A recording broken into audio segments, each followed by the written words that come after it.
ನನ್ನ ಬೆಳಗ್ಗೆ ಸ್ಟಾರ್ಟ್ ಆಗೋದು ಒಂದು ಲೋಟ ಬಿಸಿನೀರಿಂದ. ಬಿಸಿನೀರು ಕುಡಿಯೋದ್ರಿಂದ ದೇಹಕ್ಕೆ ತುಂಬ ಒಳ್ಳೆಯದು. ಬಾಡಿಯೆಲ್ಲ ಟಾಕ್ಸಿನ್ಸ್ ಎಲ್ಲ ಆಚೆ ಆಗುತ್ತೆ.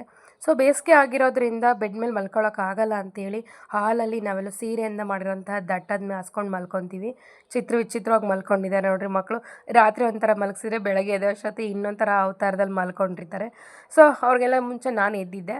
ಸೊ ಅವ್ರನ್ನೆಲ್ಲ ಎಬ್ಬಿಸಿ ವಾಶ್ರೂಮಿಗೆ ಕಳಿಸಿ ಫ್ರೆಶ್ ಅಪ್ ಆಗೋಕ್ಕೆ ಕಳಿಸಿದೆ. ಸೊ ನಾನು ಮನೆಯೆಲ್ಲ ನೀಟಾಗಿ ಕಸಡ್ಕೊಂಬರೋಷ್ಟೊತ್ತಿಗೆ ನಮ್ಮ ಮನೆಯವರು ಟೀ ಬಿಸ್ಕೆಟ್ ಜೊತೆ ಬಂದರು. ಅವ್ರು ಮಾಡಿರೋ ಟೀ ಕುಡಿಯೋಕ್ಕೆ ಒಂಥರ ಚೆನ್ನಾಗಿ ಇದೊಂಥರ ಟೈಮು ತುಂಬ ಪ್ರೀಷಿಯಸ್ ಅಂತ ಹೇಳ್ಬೋದು. ಸೊ ಈ ಥರ ಟೈಮ್ ಫ್ಯಾಮಿಲಿ ಜೊತೆ ಸ್ಪೆಂಡ್ ಮಾಡೋದ್ರಿಂದ ಒಂದು ಬಾಂಡಿಂಗ್ ಕ್ರಿಯೇಟ್ ಆಗುತ್ತೆ. ಆ ಖುಷಿನೇ ಬೇರೆ ಅಲ್ವಾ.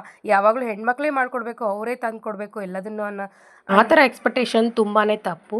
ಸೊ ಮಕ್ಕಳು ಹೋಮ್ವರ್ಕ್ ಮಾಡ್ತಾ ಇದ್ದಾರೆ, ಬ್ಯಾಲೆನ್ಸ್ ಹೋಮ್ವರ್ಕ್. ನಾನು ಸೊ ದೇವ್ರನ್ನೆಲ್ಲ ನೀಟಾಗಿ ಕ್ಲೀನ್ ಮಾಡಿಬಿಟ್ಟು ಫೈನಲಿ ಸ್ನಾನ ಮಾಡಿಕೊಂಡು ಫ್ರೆಶ್ ಆಗಿ ದೇವ್ರ ಪೂಜೆ ಮಾಡ್ತಾಯಿದ್ದೀನಿ. ನಾನು ಇಷ್ಟೆಲ್ಲ ಕೆಲಸ ಮಾಡೋ ಅಷ್ಟರಲ್ಲಿ ನಮ್ಮ ಮನೆಯವರು ಬಿಸಿ ಬಿಸಿಯಾಗಿ ತಿಂಡಿ ಮಾಡಿದರು. ಮಕ್ಕಳಿಗೆ ತಿನ್ನಿಸಿ ಅವ್ರಿಗೆ ಲಂಚ್ ಬಾಕ್ಸ್ ಎಲ್ಲ ಪ್ರಿಪೇರ್ ಮಾಡಿ ನನಗೂ ಕೂಡ ಲಂಚ್ ಬಾಕ್ಸ್ ಪ್ರಿಪೇರ್ ಮಾಡಿದ್ರು. ಸೊ ಎಲ್ಲರೂ ತಿಂಡಿ ತಿಂದ್ಕೊಂಡು ಫೈನಲಿ ಸ್ಕೂಲಿಗೆ ಹೊರಟಿದ್ದಾಯಿತು. ಸೊ ಮನೇಲಿ ಏನೇ ಕೆಲಸ ಆಗಲಿ ಹಂಚ್ಕೊಂಡು ಮಾಡಿದ್ರೆ ಅದ್ರ ಖುಷಿನೇ ತುಂಬ ಚೆನ್ನಾಗಿರುತ್ತೆ. ನೀನು ಮಾಡು, ಬೇಗ ಎದ್ದೇಳು, ನೀನು ಎದ್ದೇಳಬೇಕಿತ್ತು, ಅದಕ್ಕೆ ಲೇಟಾಗಿದ್ದು, ಈ ಥರ ಜಗಳ ಆಡೋದಕ್ಕಿಂತ ಇಬ್ಬರು ಎದ್ದು ಬೇಗ ಎದ್ದು ಎಲ್ರದನ್ನು ಸರಿಸಮಾನವಾಗಿ ತೂಗಿಸ್ಕೊಂಡಾದ್ರೆ ಅದ್ರ ಮಜಾನೇ ಬೇರೆ ಅಲ್ವಾ. ಸೊ ಫೈನಲಿ ಈವ್ನಿಂಗ್ ಸ್ಕೂಲಿಂದ ಬಂದ್ವಿ. ಆ ಸೆಕೆಗೆ ತುಂಬ ಸುಸ್ತಾಗೋಯಿತು. Again day end with a tea and coffee. Keep watching.